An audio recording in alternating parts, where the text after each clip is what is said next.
other people that join us.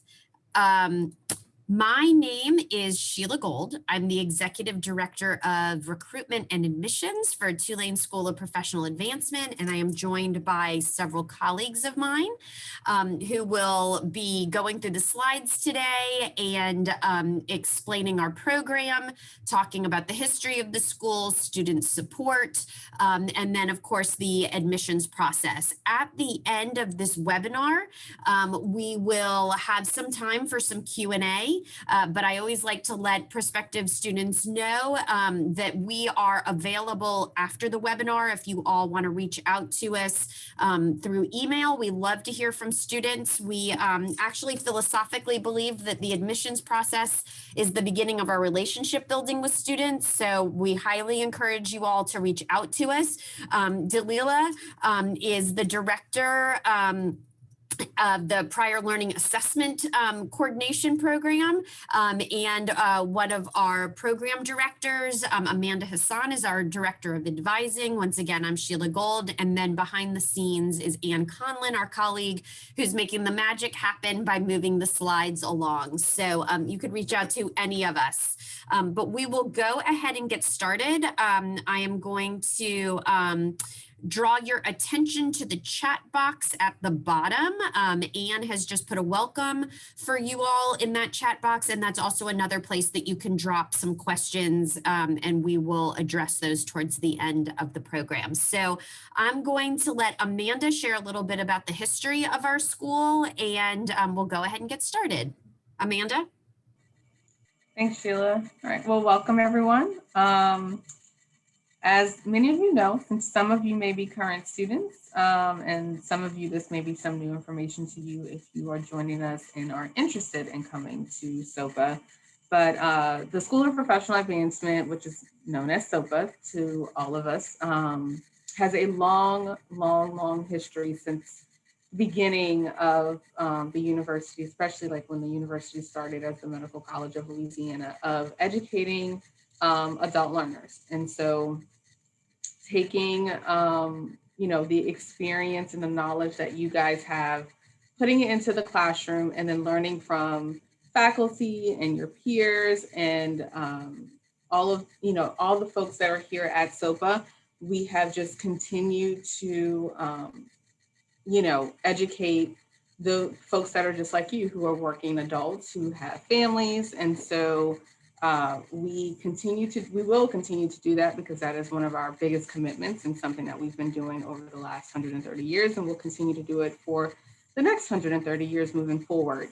And so just know that, yes, it's primarily a lot of adult learners that we work with and get into the field, into enhancing their careers for what they currently have, as well as if they're looking to go into a new career.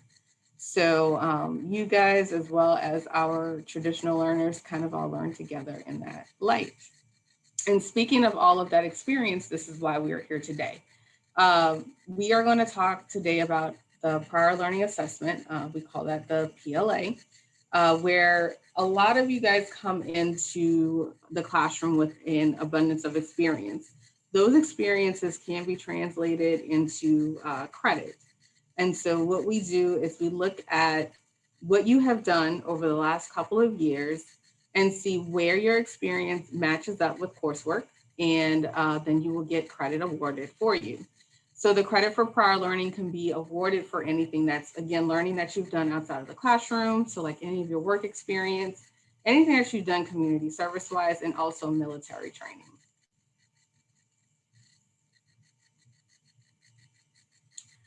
And the way it works is that as an undergraduate student, you can earn up to 24 credits in that light, with a maximum of 60 credits would be included in the transfer. So meaning if you're coming to us with transfer credits, your academic advisor will work with you on seeing if your prior learning credits versus your transfer credits, and see which ones match up better to what your needs are. And then we can award half and half, or a little bit more on the transfer credit side, and then offer you a little bit less on the prior learning credit side. but just know that it won't exceed a maximum of 60 credits total between the prior learning credits and transfer credits. And then the prior learning credit does not count towards the residency that you need in order to be a Tulane student, but and may not be transferable to other Tulane departments. So if you decide that you want to transfer to Newcomb Tulane College for a major that we don't offer at SOPA, it may not be accepted in the other department. As a graduate student, you can receive up to 6 credits of prior learning portfolio assessment. And again, that is also the max of 9 credits for transfer credit for graduate students. So we would work with you to see which credits would be better for you if you have the transfer credit versus the prior learning credits. And the way that we do it for other ways that we offer credit is by examination. So we have the CLEP and we have DSST, SST, and then we have a language proficiency as well. So you have a couple of options in terms of earning credit by experience, by examination, and then by transfer credits. All right, I will turn it over to my wonderful colleague, Dalila, for more information. Thanks, Amanda, and welcome everybody. So today we'll be spending, I think, the most time talking about the portfolio assessment process that we have for allowing you the opportunity to align your previous experiences with the courses that we offer at SOPA. The portfolio assessment process starts with meeting with your advisor. So your advisor, either your advisor or me will work with you to identify courses in which you already have previous experiences.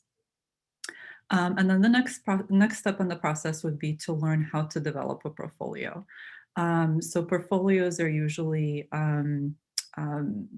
extensive narratives that include both the descriptions of your experiences as well as examples of the work that you have done. And then once you learn how to bring all of this together, you would actually do the writing and the gathering of the supplementary data documentation. And then the final step in the process would be submitting your portfolio for assessment. So the portfolios are usually assessed by faculty who teach at SOPA, who are experts in the areas in which you're seeking to receive credit. So let's talk about this in a little more detail. So for undergraduate students, you would begin by taking a portfolio development course. This is PAPL 1000, and it's offered every semester. It is fully online, and it's a 3-credit course that fulfills one of your general electives. So this course would do the preparation work for you, where you would actually learn how you would talk about your previous experiences in relation to the courses that we offer. The prerequisites for this class are English 1010, as well as a 2.0 GPA. And the tuition for the class includes 3 assessments. So you would start by taking this class, you would earn 3 credits upon successful completion.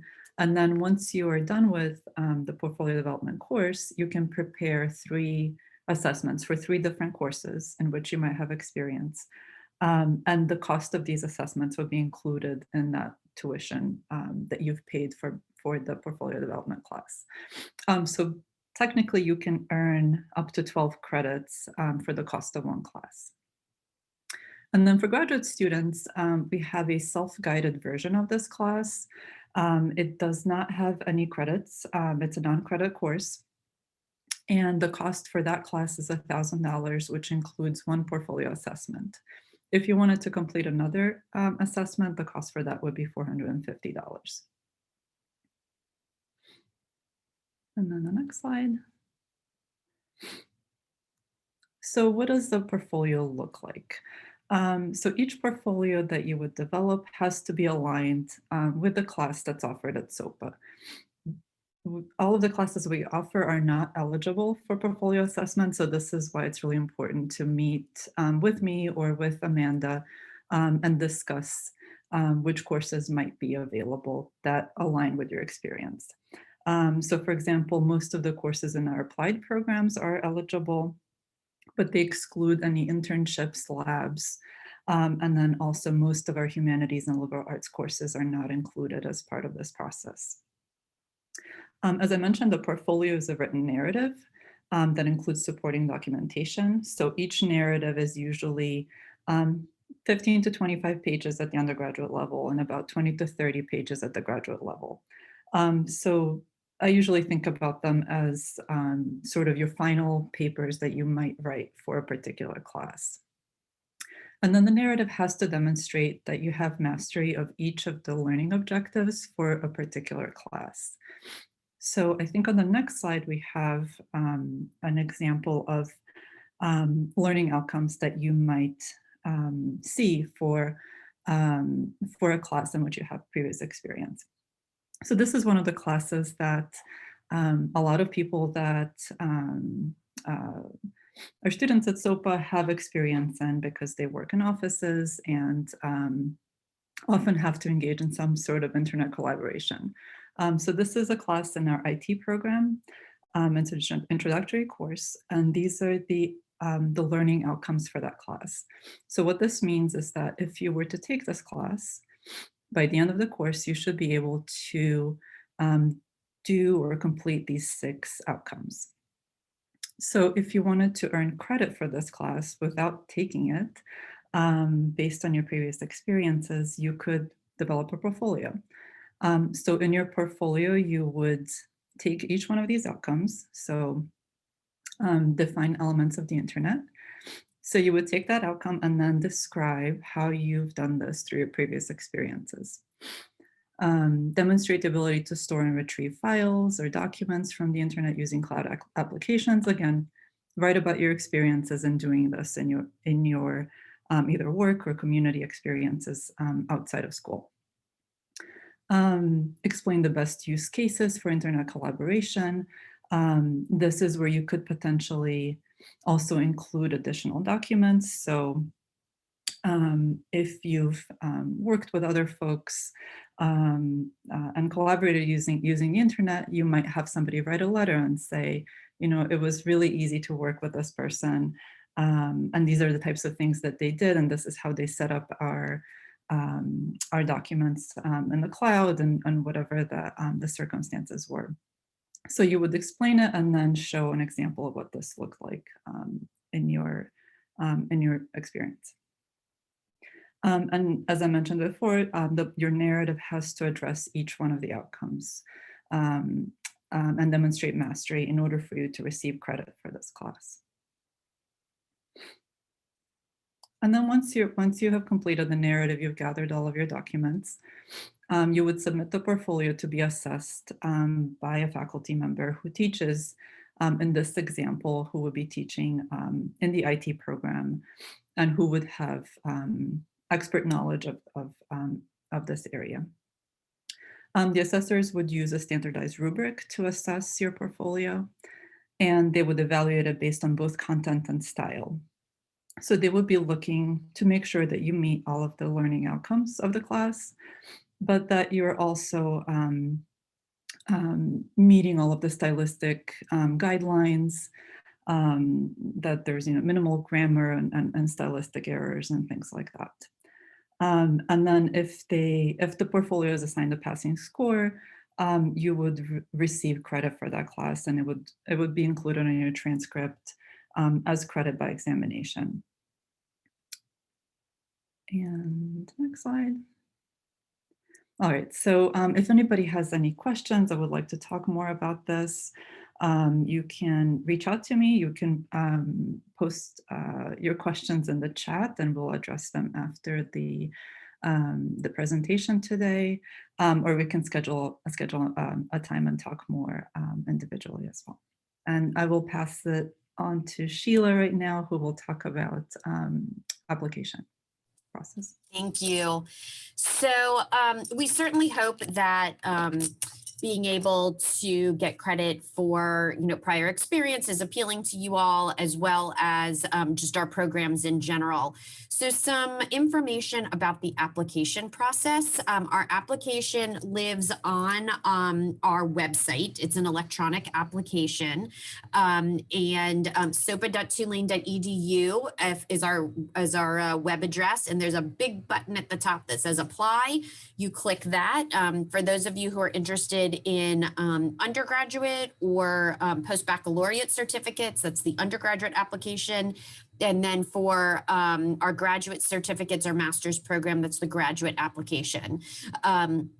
Our undergraduate application fee is $40 and our graduate application fee is $50. But as a thank you, we have taken attendance of who's attended this webinar today. That will be automatically waived for attendees today. So if you have already applied and paid that fee, you can email me and I can refund the fee. And if you have not applied yet, hopefully this will make the application process a little bit easier. We do require a copy of a valid government ID. For most of you all, that's a driver's license or a passport. You can simply use your phone to take a picture and upload the picture to your application. We will need transcripts from every school in which you've received academic credit, both graduate and undergraduate. You can send those transcripts in either by U.S. Postal Service or electronically. We do encourage electronic transmission. It is quicker, much faster. We get those usually in 24 to 48 hours, and they don't get lost as easily as they would in the U.S. Postal Service. So most registrar's offices from school can electronically transmit transcripts. And then we always like to let those of you who are applying to graduate programs know that we do not require the GRE for admission to our program.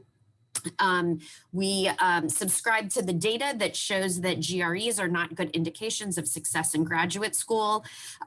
So hopefully that will be a relief for some of you who all are not interested in taking standardized tests. And then for several of our programs, you also may have to submit a written statement or answer some short questions and submit a resume as well. So those are some of the things that you can anticipate for the graduate application.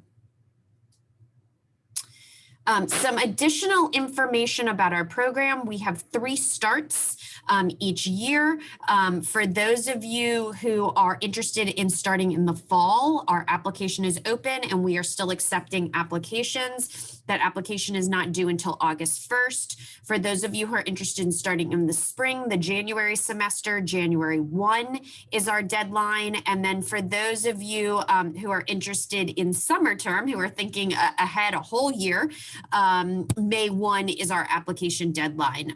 For those of you who are looking for spring or summer, or even fall the following year, we do have some early enrollment scholarship deadlines.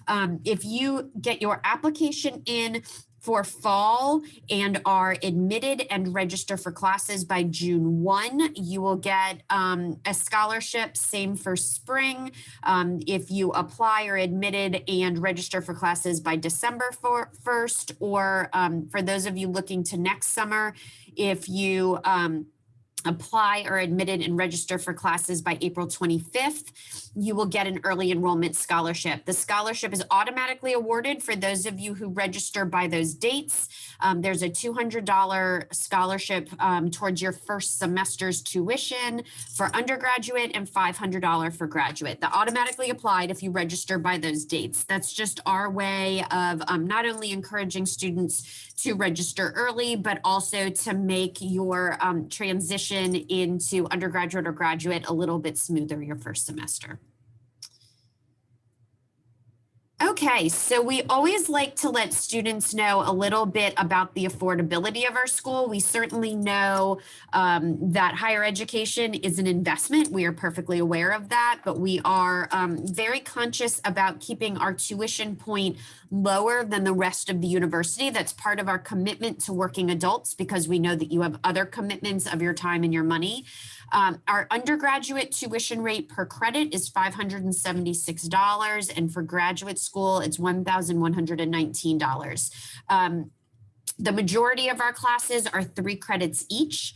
We also like to tell students that when comparing our school to other schools, we do assume that you're going to be doing some research.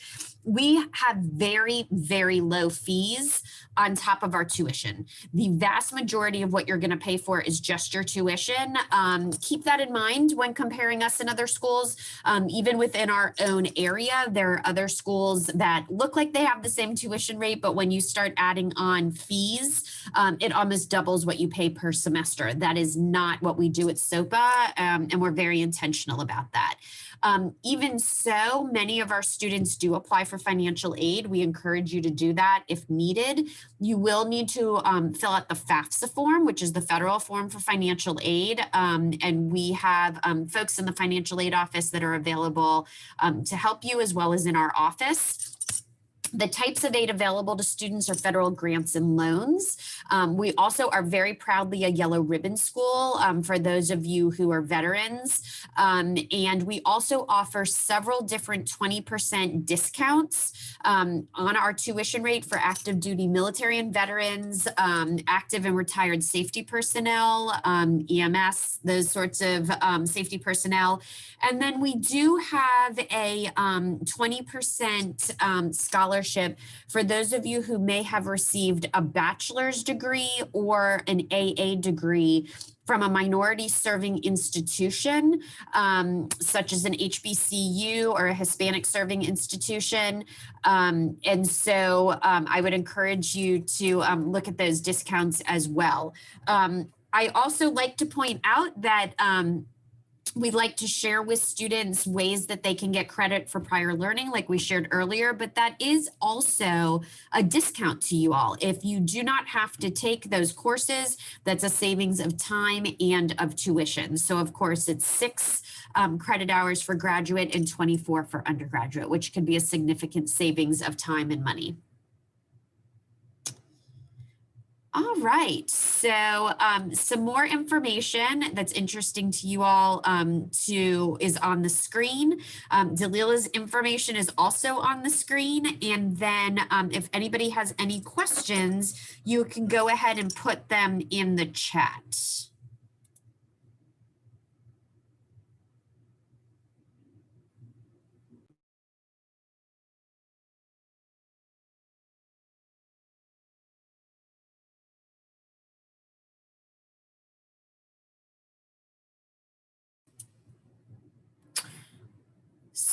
So I think there's a question about a cost for the portfolio assessment. Dalila. Yeah, so the cost is usually built into the class that you would take. So if you take the portfolio development course as an undergraduate student, you're paying tuition for that class, and it includes 3 portfolios. Yes, the class is required. For graduate students, it's a self-guided course that you would take, and the cost for that includes 1 portfolio. And for graduate students, it's actually billed as a fee, so that would be that's why it's billed at a lower rate than our tuition.